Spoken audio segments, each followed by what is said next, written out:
Hello, everyone. Welcome back to Miss Wright's Read Aloud of the story Pax. Today we are starting at Chapter 7. And when we had last left off, Peter had broken his foot and found out he could not walk. Chapter 7. There's a picture as well.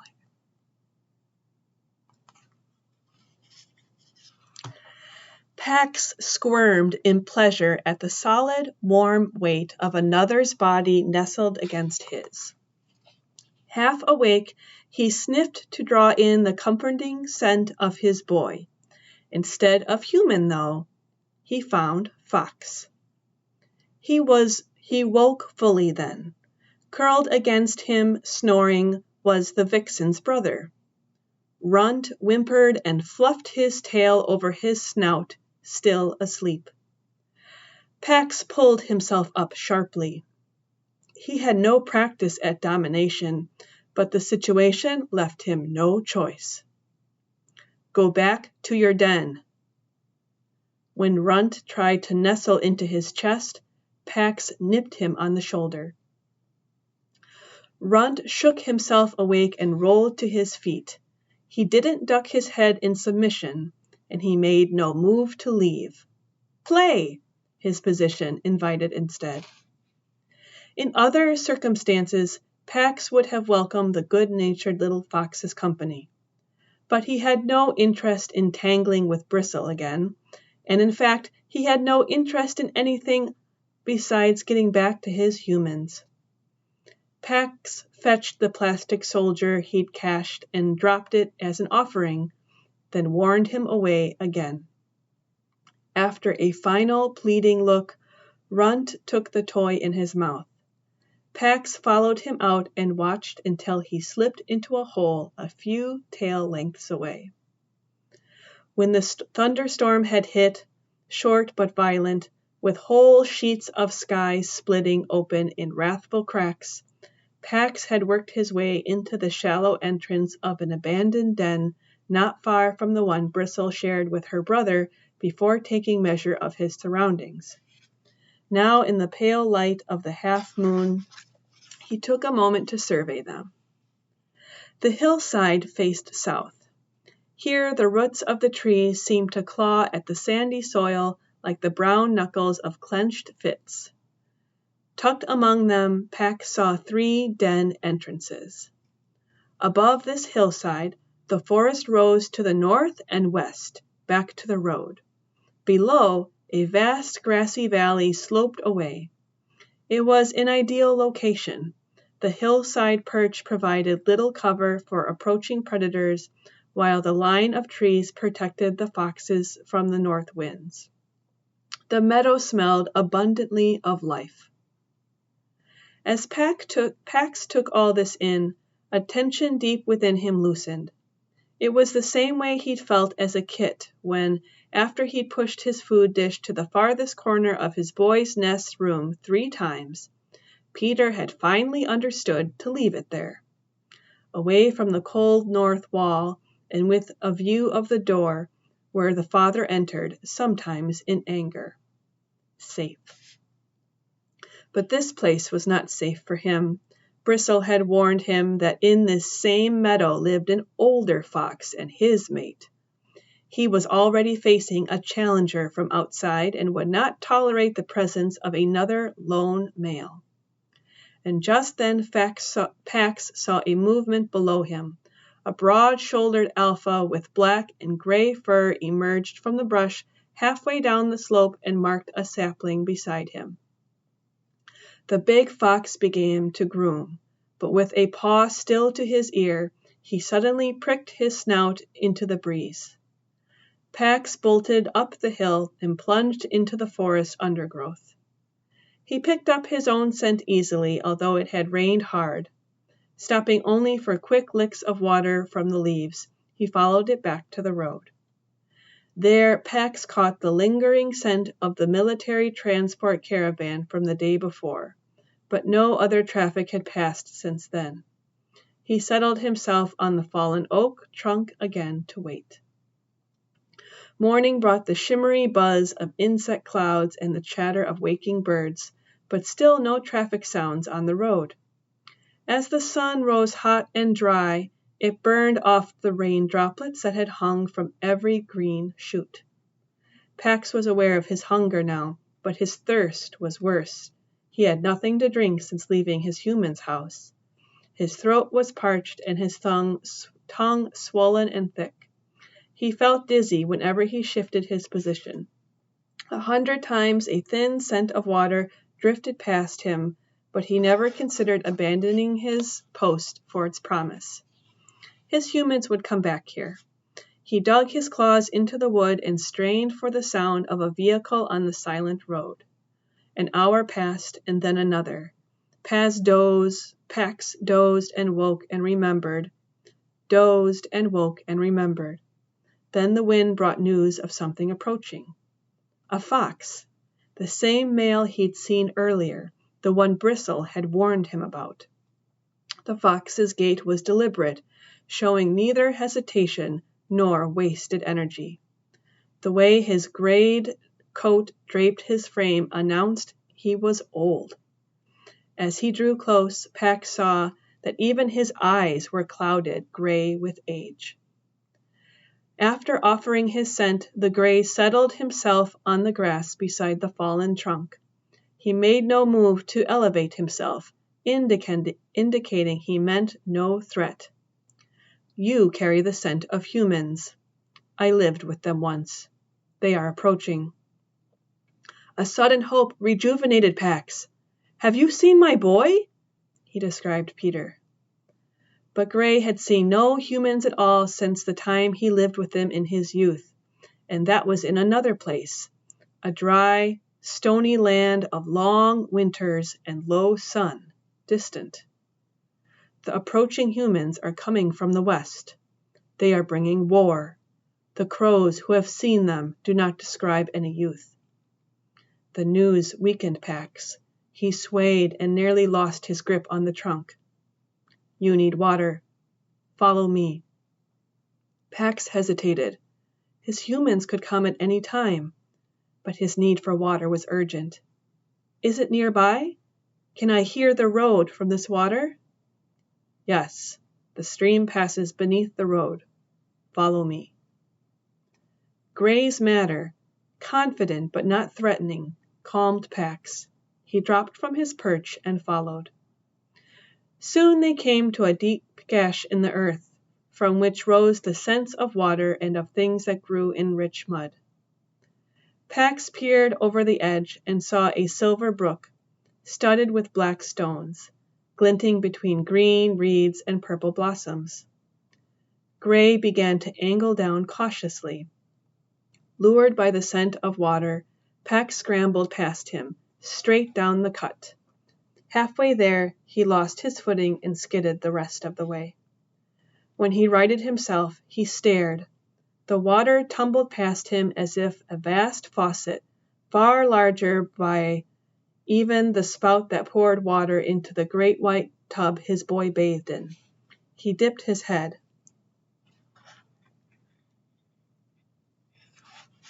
The water was cold and tasted of copper and pine and moss.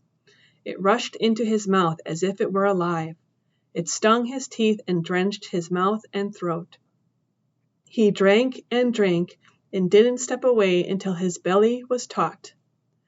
Gray joined him, drank, and invited Pax to rest with him. Pax cocked his head to listen intently to the still, silent road above the culvert. I must be at the road when my humans come for me.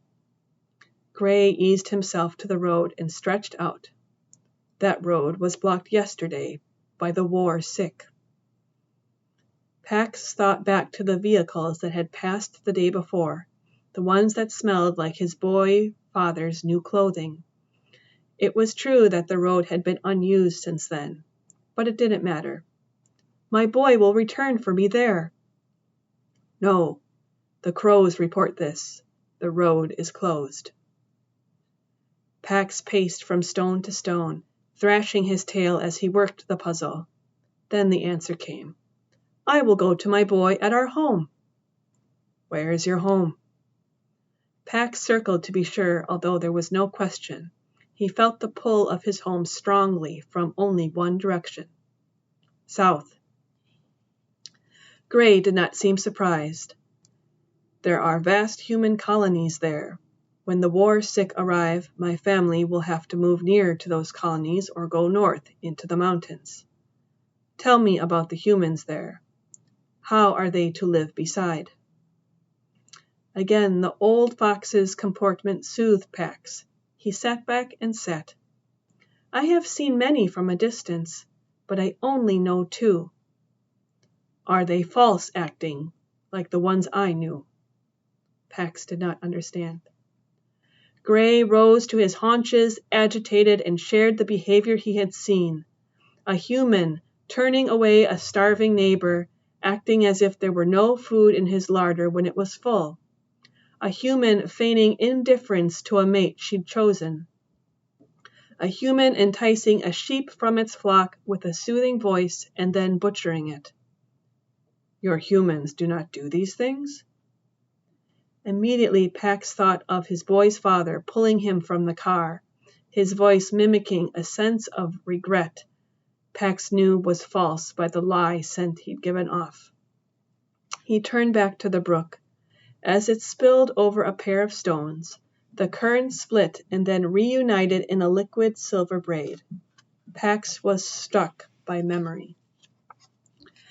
Not long after his boy had rescued him, when he was still a skittish kit, a stranger had come to the door.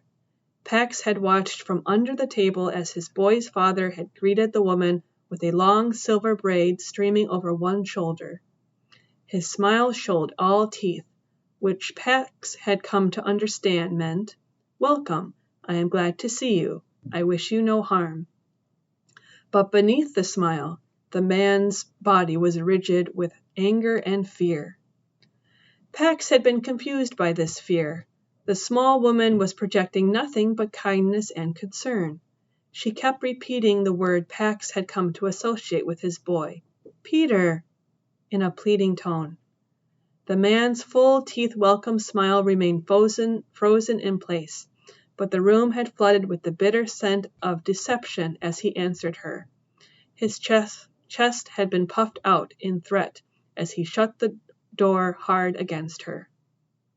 Pax turned to the older fox. "I have seen it. Not in my boy, never in him. But it's true of his father." The old fox seemed to age as he took this in. With visible effort he rose on his haunches. "Are they still careless? They were careless when I lived with them." "Careless?" "They plow a field, and they slaughter the mice living there with no warning. They dam a river and leave the fish to die. Are they still careless that way?" Once, when Peter's father was about to cut down a tree, Pax had watched Peter climb it to take it down a nest and move it to another tree. On cold days, Peter brought fresh straw to Pax's pen. Before he himself ate, he always made sure Pax had water and food. My boy is not careless. My boy is not careless. The old fox seemed relieved by this news, but only for a moment. When war comes, they will be careless. What is war? Gray paused. There is a disease that strikes foxes sometimes. It causes them to abandon their ways, to attack strangers. War is a human sickness like this. Pax jumped to his feet. The war sick, will it attack my boy? War came to the land where I lived with humans. Everything was ruined. There was fire everywhere. Many deaths, and not only of the war sick, the adult males. Children, mothers, elders of their own kind. All the animals. The men who were sick with the disease spilled their chaos over everything in their path. This same thing is coming? Gray raised his head in a howl that turned the air itself to sadness. West of here, where there was war already, where the humans are killing each other. The land is completely ruined. The crows carry the news. The rivers are dammed. The earth is scorched bare, not even briars will grow. Rabbits and snakes, pheasants and mice, all creatures killed. Pax leapt up to the path. He would find his boy before this war came. Gray followed. Wait, I will travel south with you to search for a new home. Follow me back first. Back to the meadow? No, the vixen warned me not to return. The vixen will never welcome you, because you have lived with humans. Pax then caught a quick flash of the same scene he'd watched between the vixen and her brother, a cold, howling wind, a mated pair of foxes in great distress, a cage of steel clamps, blood staining snow, and then, abruptly, nothing. But she's not dominant. Follow me back. We will rest and eat and leave tonight. Chapter 8.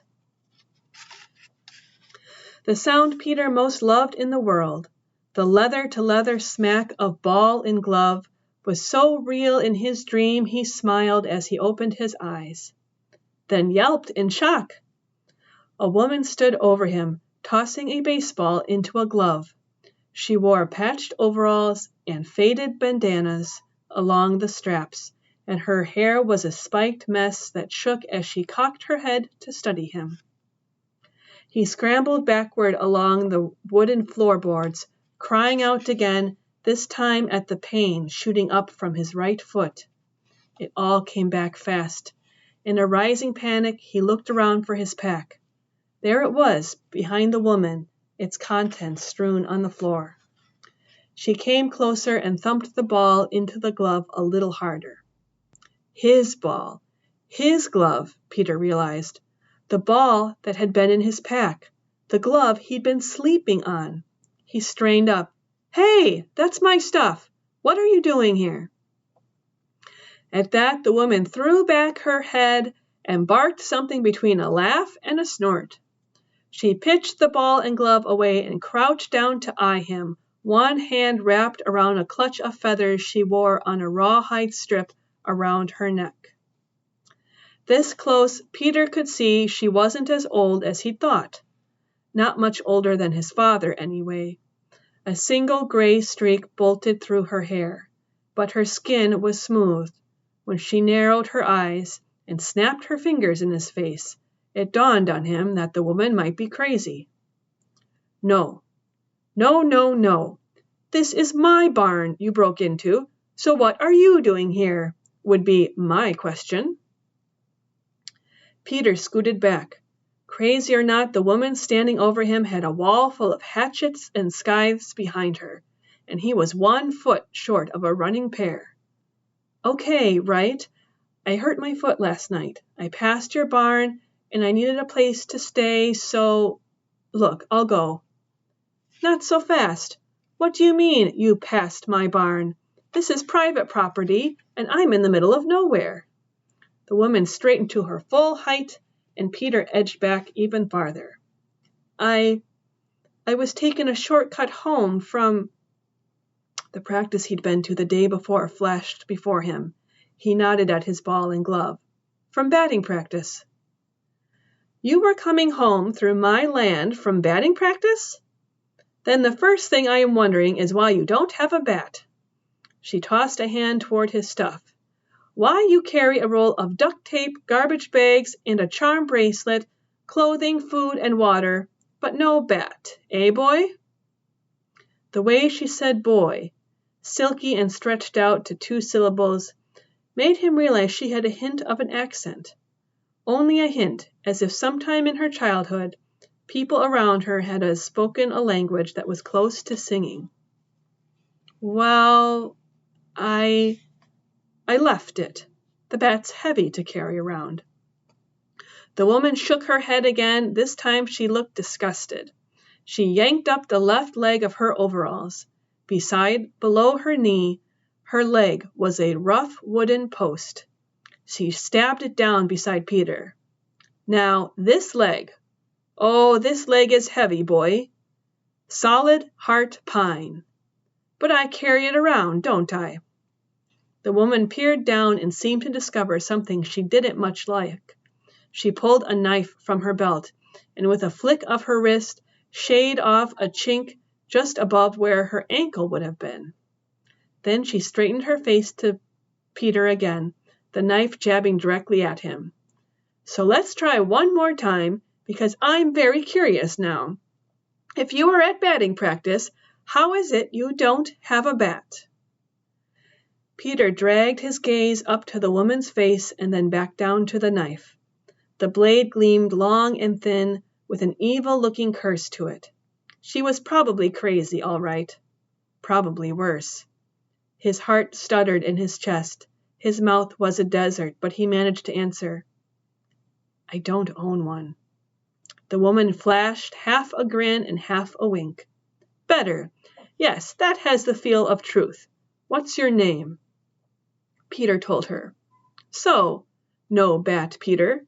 What's this about your foot? Peter kept his eyes on the knife as he peeled the sweatshirt from his foot. The shock of the pain of just that slight movement shocked him.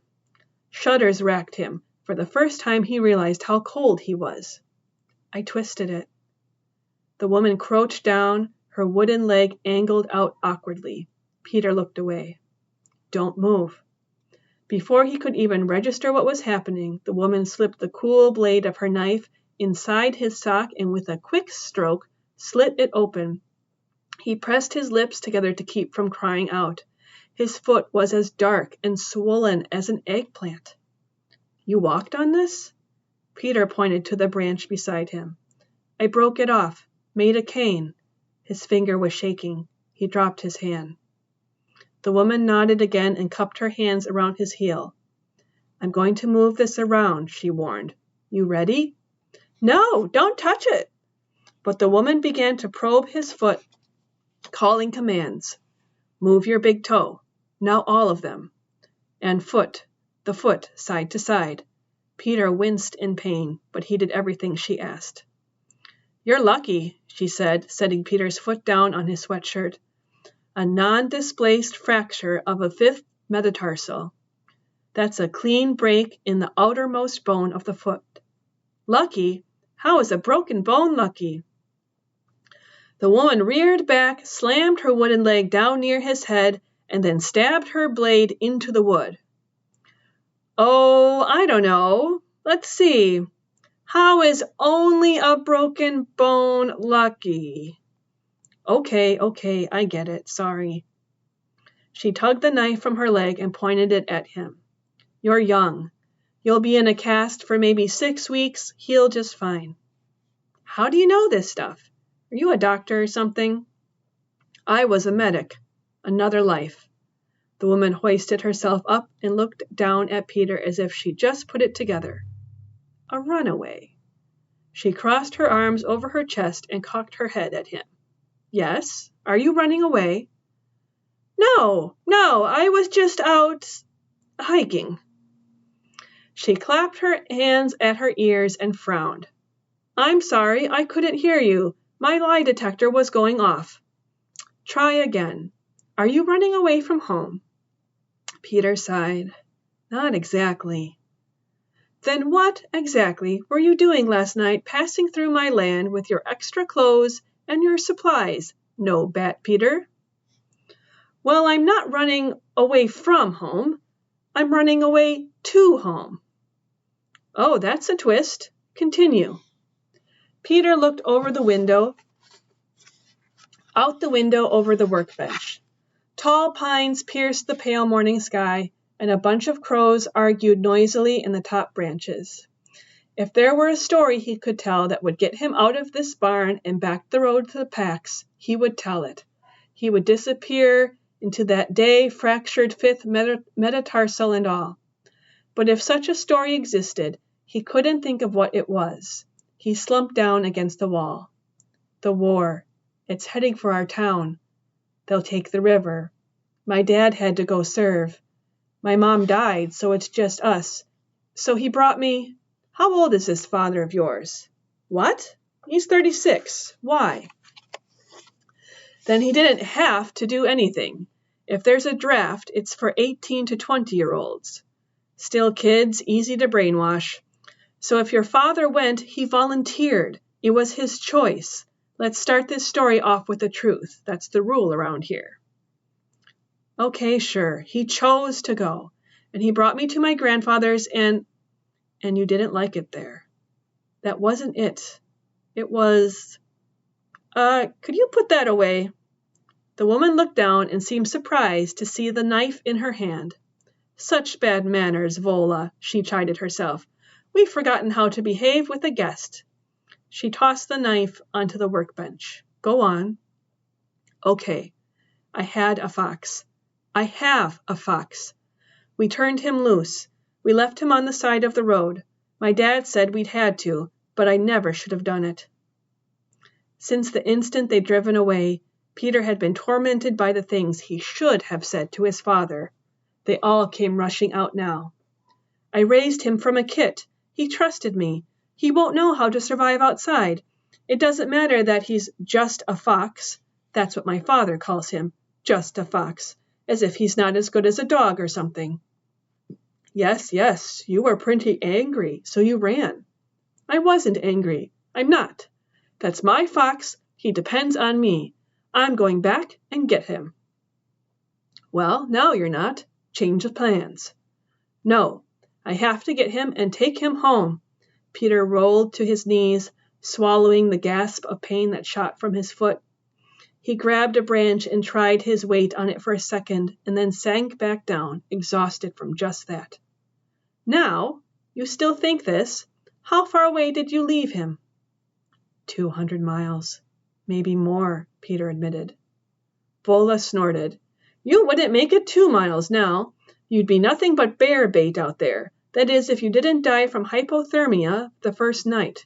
You won't be able to move enough to keep warm. She leaned back against the workbench, winding a scarf around a finger, and Peter could tell she was trying to figure something out. She didn't look as crazy now, just deep in thought, and maybe worried. Then she seemed to come to a decision. Someone is bound to come looking for you. I can't have that. I need you gone. But I can't send you out like this. I have enough on my conscience. I will bind that foot and give you something for the pain, something that's legal to give a child, and then... I'm not a child. I'm almost 13. Vola shrugged. And then you will leave. There's a garage not far down the highway. Call this grandfather of yours and have him come get you. I'm not going back. I'm going to get my fox. Not like this, you're not. You cannot bear the weight on that broken foot until the bone heals. 6 weeks at least. Maybe you try again then. 6 weeks? No, that would be too late. My fox...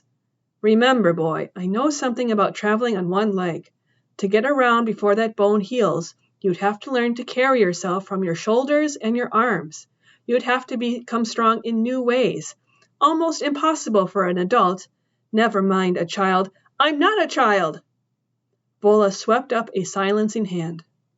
So you will go back now and have that broken bone set.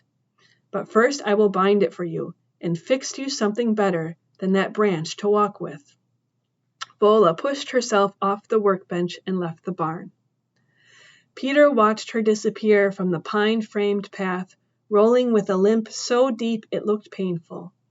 Then he crawled across the floor and stuffed his belongings back into his pack. He pulled himself up to the workbench.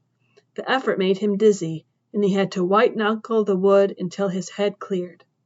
His foot throbbed fiercely when he was upright, and by testing it slightly, he knew he wasn't able to walk on it. Vola would bind it, though. He'd be able to walk on it then. He had to. He hoisted himself onto the bench to wait. He hadn't been able to see much of the barn the night before, even with the flashlight. Now he took it in. The floor was swept bare, with bags of seed and fertilizer stacked neatly by the door. The place smelled of clean hay and wood, and not of animals, although he could hear the chickens nearby. The workbench took up a whole gable wall of the barn. It was lined with small tools and pieces of wood. Opposite, dark against the bright rectangle of the doorway, beside it, draped a burlap covered with a bunch of things mounted on the wall. Another convulsion of shivers shook him, this time not from the cold. The covered mounds were shaped like human heads. Any number of perfectly harmless things could be hanging on that barn wall, but what it really looked like were human heads.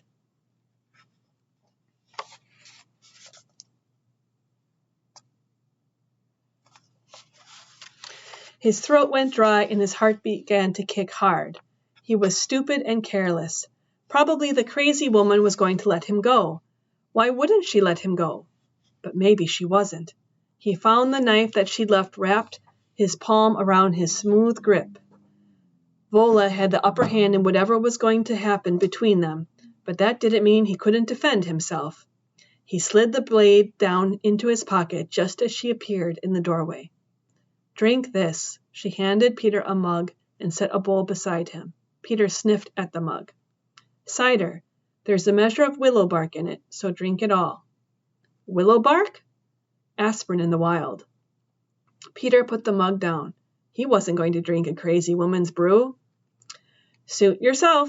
Vola took up the bowl and began stirring the green paste inside it with her finger. What's that? Poultice, with arnia for the bruising and comfrey for the broken bone. She gestured for him to prop his foot on the bench. The poultice felt cool and soothing as she eased it over the hot, tight skin. She untied a bandana from her overall strap and wrapped it around his foot, binding it with a second scarf so it felt secure. Then she straightened up, wiping her hands on her overalls. How tall are you? 5'3". Why? Vola didn't answer. She rummaged through the stack of lumber and brought several long, narrow pieces over to a pair of sawhorses and began sawing them into lengths. The cut wood smelled fresh and clean. As she nailed short boards across the tops of two longer ones, Peter understood. Crutches. She was making him a pair of crutches. The knife he'd stolen seemed heavier across his thigh. In a few minutes, Vola had angle braced the top boards and screwed on the hand rests. She measured the crutches against him and then sawed an inch off the bottom each. Then she rolled out an old tire from the corner of the barn. She went to her workbench. She scanned its length. Peter's cheeks burned as she turned to him. Did you take my knife? Her voice had turned dangerous, like something that could burst into flame and peel the roof of a barn. Peter felt dizzy and his heart began to thud again. He pulled out the knife and handed it to her. Why? Peter swallowed hard. His words were gone. Why? Because I was afraid you might kill me. Kill you? She eyed him hard. What, because I live out in the woods, that makes me a murderer? Peter raised a shoulder towards a wall of bladed tools. My tools? I have 20 acres of trees to care for, and I'm a wood carver. You thought they were weapons? Peter looked away, ashamed. Look at me, boy. He turned back. Maybe you are not wrong, she said, locking his gaze. Maybe you see something. Maybe I am. She raised her hand slowly, pinched her fingers together in front of Peter's face, and suddenly flicked them open. Boom! Dangerous, like that. No warning. Peter flinched. I'm sorry. I was wrong. Vola shot a palm at him and spun away. She cut 4 strips of rubber from the tire, then wrapped them around the crutches, tops and grips, and secured them with twine in silence. She held the crutches out. Peter placed one under each arm and eased himself onto the floor. It was an immediate comfort to be upright and balanced, his injured foot safely tucked up. Take your weight on your palms. Lift yourself, don't hang.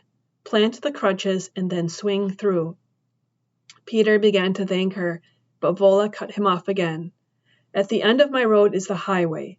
Head left, and in a quarter mile you'll come to a gas station. You'll figure it out from there. She helped him into his backpack and then turned away, piled up a block of wood, and began to shave off slices as if he were no longer in the barn. Peter tried to step towards the door. He wobbled a little, but not much. "That was a hop," Vola said without looking up. "I said swing through. Now get out of here." For a moment Peter didn't move. He didn't know where he was headed, only that it wasn't back to grandfather's. Vola turned and leaned toward him, pinched her fingers together, and shot them out again. "Go, while you're still safe." Chapter 9. Approaching from the meadow above, approaching the meadow from the forest above, Gray stopped suddenly, nose in the air. Again. He lifted his muzzle to test the scent more carefully. Stronger.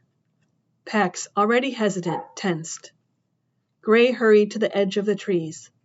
The loner is challenging me. He wants this territory, but his display is for the young vixen's benefit. She will choose a mate this winter. Pax followed and took the scene below him. 4 foxes dotted the meadow. Bristle and Runt stood together, their black-tipped ears pricked forward warily towards the other 2, who faced each other on the ledge of a rock, likely down. One of these was a vixen, darker than Bristle and big-bellied with kits. The other was a large male with tough, tawny fur. His hackles were up and his left ear split. Gray barked to announce his presence. The challenger spun off the ledge, an arc of blood spraying from his ear, and bolted down the meadow. Gray picked his way down the hillside, Pax following. As Gray passed Bristle and Runt, his very presence seemed to calm them, as if he was an unseen hand stroking their backs. As soon as he passed, Runt danced his excitement at seeing Pax, but Bristle curled a lip and hissed. Pax hurried away after Gray. When Gray climbed to the ledge beside his mate, Pax dropped to the base and sat respectful. Gray's mate greeted him with affection. Then she shared the news. The wind this morning was from the west. It brought the scent of fire. We must move soon. She looked at Pax. The outsider smells of humans. Bristle and Runt edged together, ears cocked towards Gray's response. He is returning to the humans he lived with in the south. I will travel with him to search for a suitable place to move. He and I will rest, then leave tonight. Behind him, Bristle growled, and Pax felt the urge to run. His boy. He only wanted to find his boy. His instinct told him he needed rest and food first.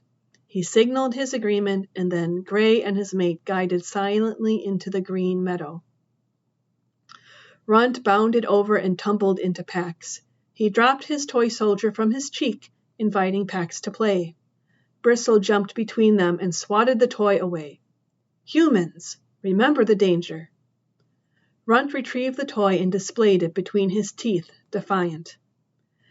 Pax sensed that Runt was now in more trouble than before, and that he was the cause. He felt that way often with his boy and father, and one of the strategies had begun to disappear, as if it would protect his boy from the man's anger. He backed away, but Bristle was not satisfied. Stay away from the human stinker, she warned his brother. Remember the danger. Pax took a step closer. My humans are not dangerous.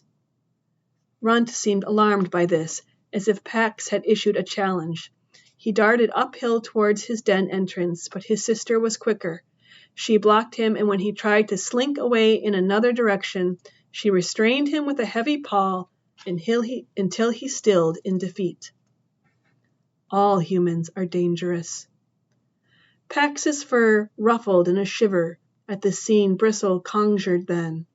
Wind, cold and howling, and heavy with the threat of snow. Pax recognized that wind.